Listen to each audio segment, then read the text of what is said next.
तुम ज्योति मौर्य हो कहकर तोड़ दी शादी। जी हाँ, ये कहानी है प्रयागराज में IAS PCS SDM की तैयारी करने वाली एक लड़की की, जिसका फ़ोन कॉल मेरे पास आया और वो मुझसे बोली, सर मैं अपने जीवन से बहुत परेशान हो चुकी हूँ, मैं चाहती हूँ कि मैं आत्महत्या कर लूँ। सर आप मुझे बताएं मैं क्या करूँ, मैं बहुत डिप्रेस्ड हूँ। उसके बाद उस लड़की ने मुझे अपनी पूरी कहानी बताई कि आखिर कैसे कैसे क्या क्या हुआ, कब ये लड़की IAS की तैयारी में आई। लड़की का नाम मैं नहीं बता सकता हूँ क्योंकि मैं चाहता हूँ कि उसकी जो आइडेंटिटी है वो छिपी रहे, क्योंकि लड़की बहुत ही ज़्यादा परेशान है, बहुत डिप्रेस्ड है।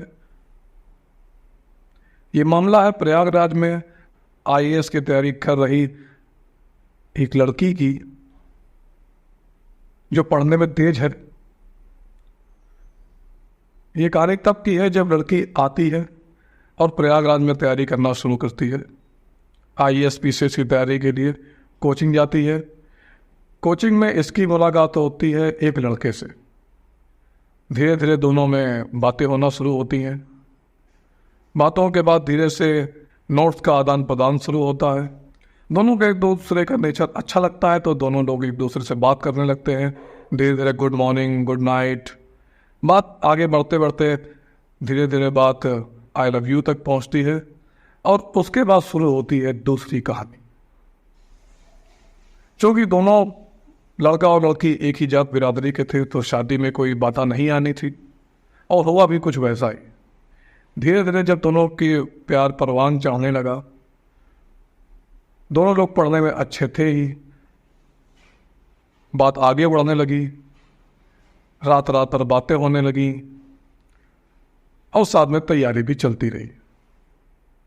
उसके बाद जब शादी की तैयारियों की बात आई और दोनों परिवारों को एक साथ बुलाया गया और बैठा के बातचीत हुई तो ये हुआ कि चलो शादी कर देते हैं। बड़े बूढ़ों ने भी कोई एतराज़ नहीं किया क्योंकि जात बिरादरी सेम थी और दोनों एक दूसरे से शादी करना चाहते थे।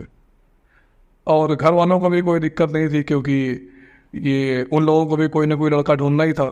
अब दोनों एक दूसरे से प्यार करते हैं तो उन्होंने सोचा चलो इससे शादी ही कर देते हैं जब दोनों एक दूसरे से प्यार करते हैं। उसके बाद कहानी में ट्विस्ट आता है। यही सब बहुत अच्छा चल रहा था कि अचानक ज्योति मौर्य SDM का केस सामने आ गया। PCS अधिकारी ज्योति मौर्य ने अपने पति को छोड़ दिया है, वो उसके साथ नहीं रहना चाहती हैं। जैसे ये खबर आपने तो सुनी और पूरे समाज में, पूरे इंडिया में तहलका मचा दिया इस खबर ने। उसके बाद ये जो लड़का था, इस लड़की का जो होने वाला पति था, उसके दिमाग में कहीं ना कहीं शक का कीड़ा दौड़ गया।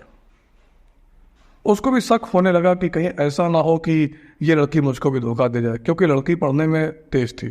तो लड़के को कहीं ना कहीं डर हो गया और उसने सोचा कि यार जब इतनी बड़ी 2 बच्चों की अम्मा ज्योति मौर्य जब 2 बच्चों को छोड़कर किसी पराये मर्द के साथ जा सकती है तो ये भी तो कर सकती है। फिर लड़की ने आगे बताया कि ये मुझे धीरे से ताने देने लगे कि तुम ज्योति मौर्य हो, तुम ज्योति मौर्य आगे बन जाओगी, इसलिए मैं तुमसे आगे शादी नहीं कर सकता। लड़के ने शादी से इनकार कर दिया कि ये जीवन में दुख का पहाड़ टूट पड़ा।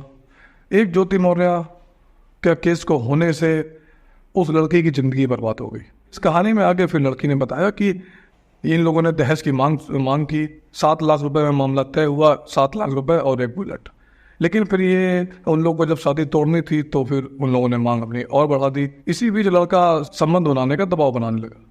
किसी तरह लड़की भी उसको चाहती ही थी, वो भी जानती थी शादी तो होने वाली है, तो लड़की ने संबंध स्थापित कर लिए और गर्भ धारण भी हो गया। उसके बाद जो लड़का था, उस लड़के ने लड़की के ऊपर दबाव बनाना शुरू किया कि तुम एबॉर्शन करवा लो, गर्भपात करवा लो, ये बच्चा मुझे नहीं चाहिए। लड़की ने बोली नहीं, मैं तो बच्चा पैदा करूँगी। अब ये बात लड़की घर में भी नहीं बता पा रही है। अब लड़की पूरी डिप्रेस्ड है और वो मुझसे बोल रही है कि सर बताइए मैं क्या करूँ। इस लड़के ने मुझे इसे दोराहे पर हमला कर खड़ा कर दिया है और गर्भपात करवा दिया। अब लड़की परेशान है, बोल रही है कि मैं क्या करूँ। मैंने उसको 2 सजेशन दिए हैं कि तुम्हारे पास 2 रास्ते हैं, तो पूरा केस बना लो और लड़के के ऊपर केस कर दो, या फिर इन सब चीज़ों को भूल जाओ और एक नई ज़िंदगी की शुरुआत करो। लड़की बहुत ही डिप्रेस्ड है।